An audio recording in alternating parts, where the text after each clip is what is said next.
السلام عليكم، شلونكم؟ شخباركم؟ يا رب تكونون بخير وصحة وسلامة.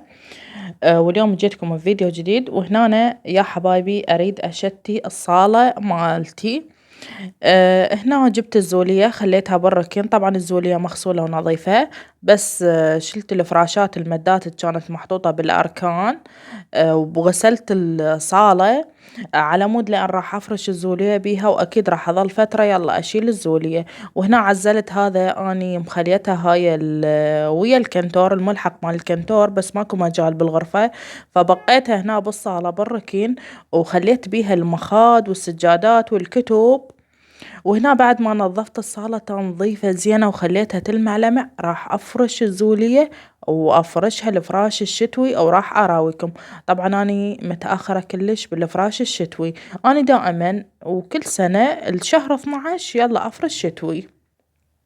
دائما أتأخر بالأفراش الشتوي لأن أعتبر بذيك الأشهر بعده الشتاء ما جاي. بشهر 12 بدايته فهو يبدي الشتاء القوي، نبدأ نخلي الفراشات.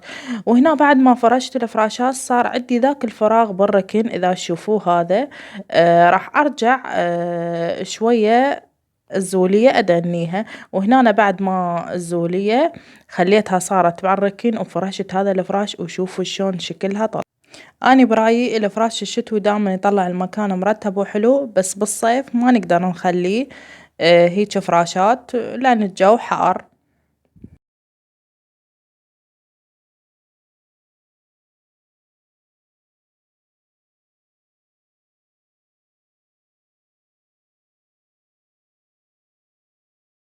وهنا بعد ما كملت الصالة ترتيب وراويتكم إياها، تعالوا خلي أراويكم مشترياتي. عندي مشتريات، فخلي أراويكم مشترياتي شنو هي. هنا مشترياتي هي للمطبخ وللبيت، طبعا ماكو أي حاجة إلي للمشتريات للبيت وللمطبخ. هو دائما احنا النسوان أكثر شي مشترياتنا للبيت والمطبخ، ما عندنا مشتريات لأنفسنا، شي قليل يا دوب. هنا عندي هاي الماسحة اشتريتها، وهاي مالة البرد. أخذت هاي النوعية، ما أعرف زينة أو مو زينة، بس والله شكلها شوية عجبني، أريد أخليها للبرد مالت الصالة. وهنا أنا أخذت هذا البايركس، طبعا هذا البايركس كلش فادني.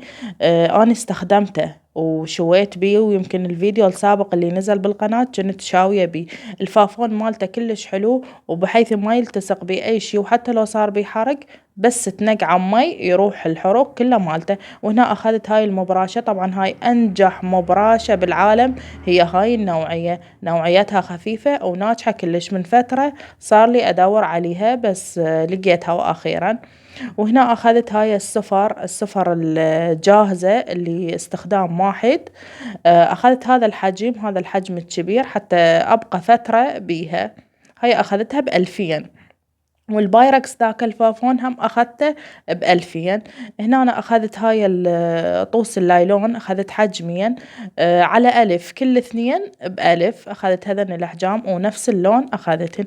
هنا أخذت هذا اللاصق اللي هسه مشهور يلتصقون بيه الأطراف مال الحمام أو طرف الطباخة والسنقي. أريد أجربه وأشوفه ناجح أو لا، بس بعد ما جربته طلع صدق ناجح، وصدق مثل الإعلانات، مو بسرعة ينشلع، واللزقة مالته قوية. خليته للسنقي، للأطراف مالت السنقي، شوية عندي أطراف السنقي شكلها مو حلو، فخليت اللي هي حبيتها تكون أحلى الصر. وهنا هاي الخافقة مالت القهوة، فأخذتها ب1500 منا، وهيك جاينا شتا وهواي نسوي نسكافيه، فنحتاج بيها هيك أشكال حلوة وشي. فأخذتها ب1500.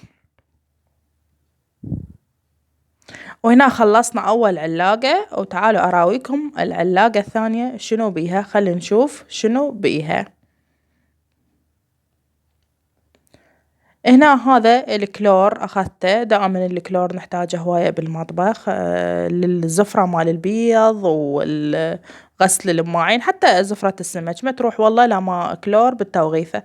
هنا أخذت هاي السدرية مال المطبخ، هاي السدرية خفيفة وما تعبر مي. شكلها كلش حلو عجبتني فأخذتها. أخذتها بألف، لقيتها بألف مسوين تخفيضات على السداري مال المطبخ، فهاي النوعية بألف مسويها. وهنا أخذت كاتشب، وهنا أخذت هذا ماشة التقلاء، أنا أسميها ماشة مال التقلاء، ما أدري أنتم شنو تسموها، مال قط أكو ناس تسميها مال تقلاء وأكو ماشة. المهم ماشة التقلاء هاي النوعية أخذتها، هاي النوعية والله مو كلش يعني عاجبتني، بس ماكو غيرها وأنا كان ما عندي ماشة تقلاء فاضطريت وأخذتها.